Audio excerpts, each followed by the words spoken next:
ሰላም ጤና ይስጥልን። የጊዮን ዜና መረጃዎችን እንሆ። የአማራ ፋኖ ብሔራዊ ንቅናቄ ቴዎድሮስ ዕዝ 102ኛ ኮር 22ኛ ክፍለ ጦር በጠላት ላይ የደፈጣ ጥቃት ፈጽሟል። በቀን 25/05/2018 ዓ.ም መነሻውን ባህር ዳር አድርጎ ከፍተኛ መከላከያ አመራርን በሰባት ፓትሮልና ተጨማሪ መኪናዎች አጅቦ ጭንባ ደርሶ በሚመለስበት ሰዓት 102ኛ ኮር የ22ኛ ክፍለ ጦር ተናዳፊ ተርቦች ቅድመ ዝግጅት በማድረግ ባህር ዳር አፍንጫ ስር የጎዲ ቀበሌ አቅራቢያ አሪበከንቶ እየተባለ በሚጠራ ቦታ ላይ ጠላት አጋራማን ብሎ በሚመለስበት ጊዜ ከቀኑ 9 ሰዓት ላይ ድንገተኛ መብረቃዊ ጥቃት በመፈጸም በጠላት ላይ ሰብአዊና ቁሳዊ ጉዳት ያደረሱ ሲሆን ግሪሳው የብርሃኑ ጁላ ጦር ሙትና ቁስለኛውን ይዞ ድንብርብሩ እየወጣ ወደ ባህር ዳር ከተማ ገብቷል ሲል የፋኖ አማረ ጌታቸው ቴዎድሮስ ዕዝ 102ኛ ኮር የ2ኛ ክፍለ ጦር ህዝብ ግንኙነት ገልጿል።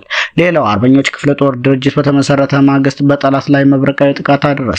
የአማራ ፋኖ ብሔራዊ ንቅናቄ በላይ ዕዝ 4ኛ ደጃዝማች ኮር አርበኞች ክፍለ ጦር ከብርጌዶች የተወጣጣ ኃይል በቀን 25/05/2018 ዓ.ም ከንጋቱ 11 ሰዓት ጀምሮ በሰቲት ሁመራ ዞን ጠገዴ ወረዳ አምባጋ ላይ ቀበሌ ላይ ዘር መርጦ ገዳይ የብልጽግና ሰራዊት በመሸገበት ፋኖ መብረቃዊ ጥቃት በማድረስ እስካሁን ባለው የሞተ ከ25 በላይ የተማረከ 14 የቆሰለ 5 እንዲሁም አንድ ብሬንና ከ20 በላይ ነፍስ ወከፍ ክላሽ ልዩ ተተኳሾች ተማርከዋል ሲል አርበኛ ባንዲራው ግርማ የ4ኛ ደጃዝማች ኮር ህዝብ ግንኙነት መምሪያ ገልጿል። በተያያዘም በዛሬው ዕለት ከ109ኛ ኮር 99ኛ ክፍለ ጦር ደንበጫ ከተማ ላይ በርካታ የጠላት ኃይል ተደምስሷል። በዛሬው ዕለት በቀን 25/05/2018 ዓ.ም አፋብን ቴዎድሮስ ዕዝ 109ኛ ኮር 99ኛ ክፍለ ጦር ወደ ደንበጫ ከተማ በመግባት ጠላት ጥምር ኃይል እያለ በሚጠራው ሚሊሻ አድማ ብተናና የመከላከያ ስብስብ ላይ ባደረጉት መብረቃዊ ጥቃት በጠላት ላይ ሰብአዊና ቁሳዊ ኪሳራ አድርሰዋል።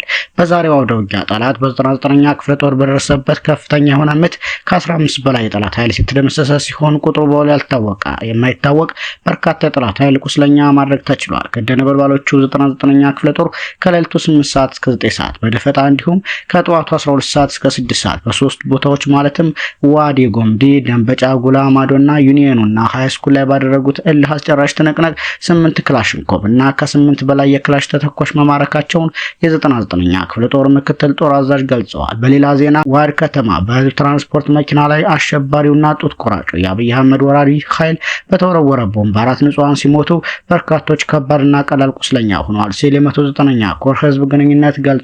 ይህ በእንዲህ እንዳለ ዛሬ በወልቃይት በተካሄደው ሰልፍ ላይ ምክትል አስተዳዳሪ ኮሎኔል ደመቀ ዘውዱ ጠቅላይ ሚኒስትር አብይ አህመድ ውስጣዊ ችግራችንን በመፍታት ወደ ከፍታ ስለሚያደርሱን የዞኑ መስተዳደር ከጎናቸው እንቆማለን ማለታቸውን አሚኮ ዘግቦታል። አሁን ያለው የወልቃይት አስተዳደርም ሆነ ኮሎኔል ደመቀ ይህንን ማመናቸው የፈለጉትን አቋም መያዛቸው መብታቸው ነው። ፋኖ ደግሞ የጠቅላይ ሚኒስትር አብይ አህመድ መንግስት ጠላቴ ነው በማለት ለትግል የተሰባሰበው ኃይል ነው። እውነታው ይህ በሆነበት ሁኔታ ከሰሞኑ ፋኖ እንዴት ከወልቃይት አስተዳደር ጋር አይሰለፍም የሚሉ ቅሬታዎችን ማየታችን ግን ይህ ደግሞ ምን ማለት ነው አሰኝቶናል። የሁለቱ ዓላማ እኮ የተለያየ መሆኑን ይኸው በግልጽ እየነገሩ ነው።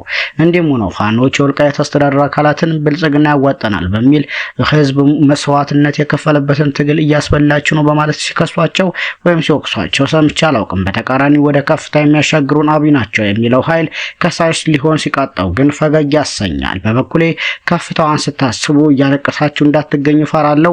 ከጌታቸው ረዳ ጦር ጋር አብሮን ዘጥ ማለት ለስምረት ፓርቲና ለብልጽግና ከማገልገል ውጪ ለወልቃይት ህዝብ የሚያስገኘው ትርፍ ካለ በቅርቡ ትርፏን አብረን እናየዋለን። ኋላ እኔን አያድርገኝ ሲል ጋዜጠኛ ደረጀ ሀብተወልድ ያስጠነቅቃል። ሰሞነኛ መረጃዎች እናኛን ይመስሉ ነበር።